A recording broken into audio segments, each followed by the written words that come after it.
The tree of sins. They call me the tree of sins.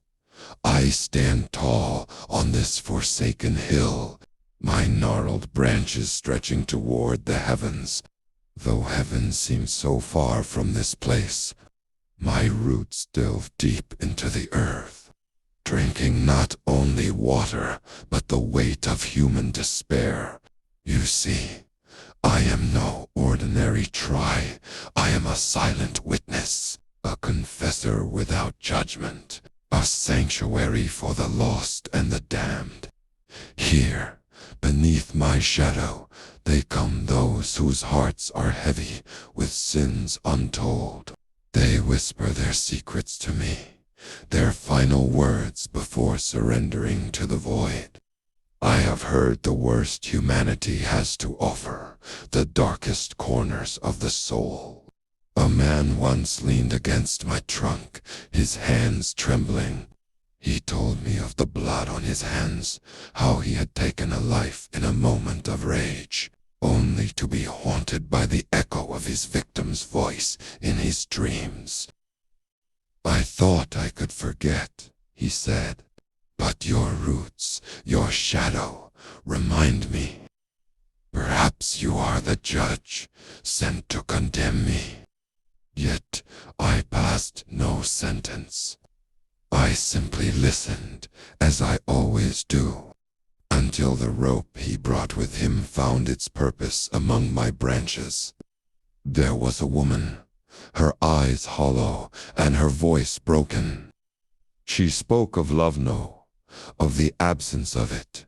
Her heart had been shattered, not once, but over and over by those who promised her forever, but delivered only betrayal.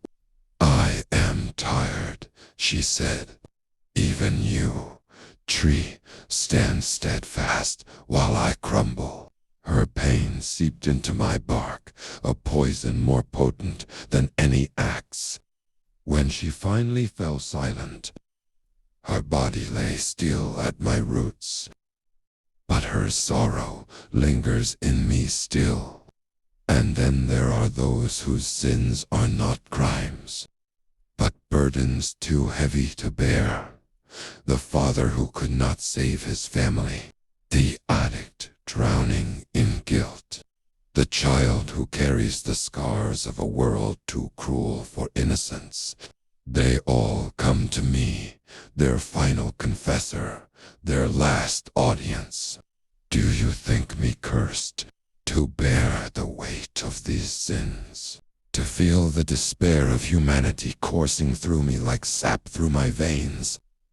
Perhaps I am, but I am also a reminder, a monument to the unspoken truth that all of us are flawed, that pain is universal, and that forgiveness, if it exists, may not always be found in life.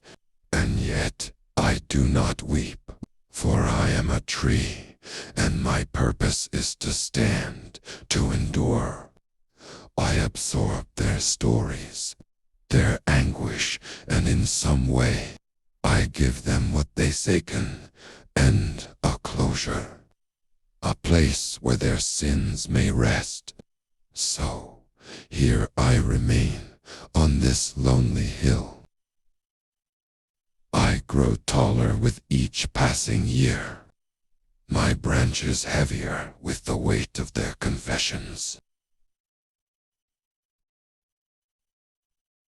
The world spins on, indifferent to the agony it leaves in its wake. But I stand still, listening, always listening, for I am the tree of sins, and their voices are my roots.